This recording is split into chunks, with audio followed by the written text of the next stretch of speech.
Hello लोगोफोर आं दिनै 10K 12K नि सायाव मोनसे फिसा भिडिअ लानो गोनां जोंहा आब'आ 10K 12K नि सायाव मा बुंखो नोंथांमोना एसे नायनानै बुजिदो अब्ला भिडिअखौ जागायनोसै लेट्स गो। नोंसिनि खर'आव मा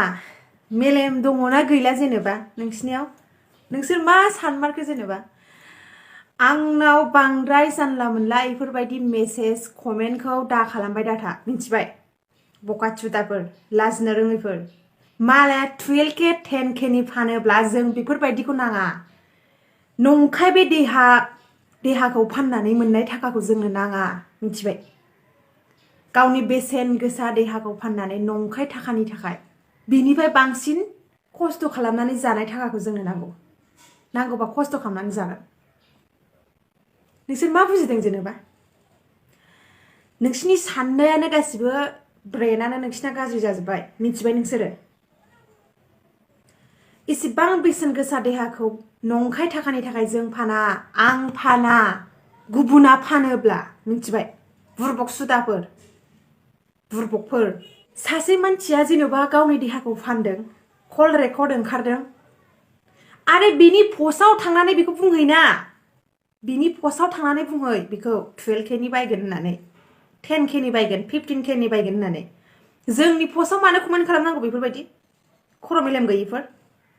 जों फानदों नामा बहाबा नुदों नामा जोंखौ बहाबा ओंखारलांनो मोनो नामा न'निफ्राय जों मालायनि बायदि नङा जोंनि बिमा बिफाया उन्दैनिफ्राय जोंखौ न'आवनो दोनदों जेरावबो हगाराखै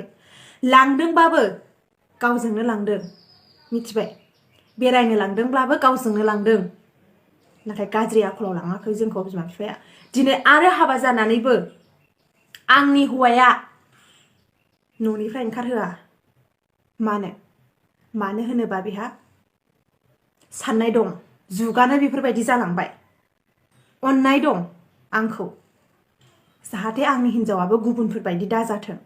मालाया फानदों मालायनि पस्टआव थांनानै सोर मानसिया भाइरेल जादों बे मानसिनाव थांनानै 12K 10K नि बायगोन होननानै बुंहै मिथिबाय मा जालांजोबखो बे दुनिया जेनेबा मा जालांजोबखो सासे मानसियानो माबा मोनसे भाइरेल जाबानो जे गासैबो ससियेल मिडियायाव ओंखारग्राफ्रा गासैबो फानग्रा जायो नामा सिया फानदों बै मानसिनाव थां सेस गैला खर' गाज्रिफ्रा गासिबो जालांजोब्बाय बिसासखौनो खालामहोला रावखौबो सेस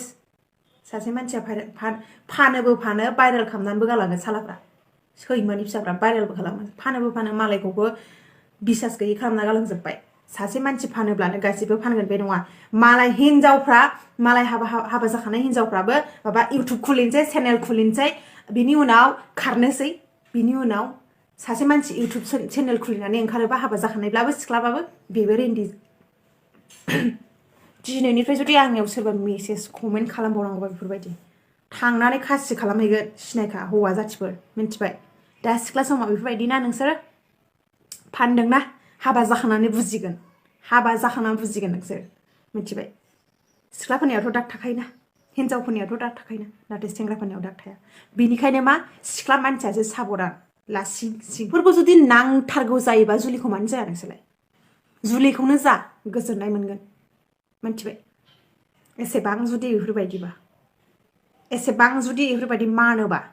घन्टाफोर भिडिअआ बेखिनियानोमोन आसा खालामो नोंथांमोन नायनानै एसेबाबो बुजिगोन आरो आंनि बे धोरोमसालियारि ब्लग इउटुब चेनेल जायफोरा साबसक्राइब खालामाखै अननानै साबसक्राइब खालामना ला अब्ला दिनैनि भिडिअआ बेखिनियानोमोन गोजोन्थों।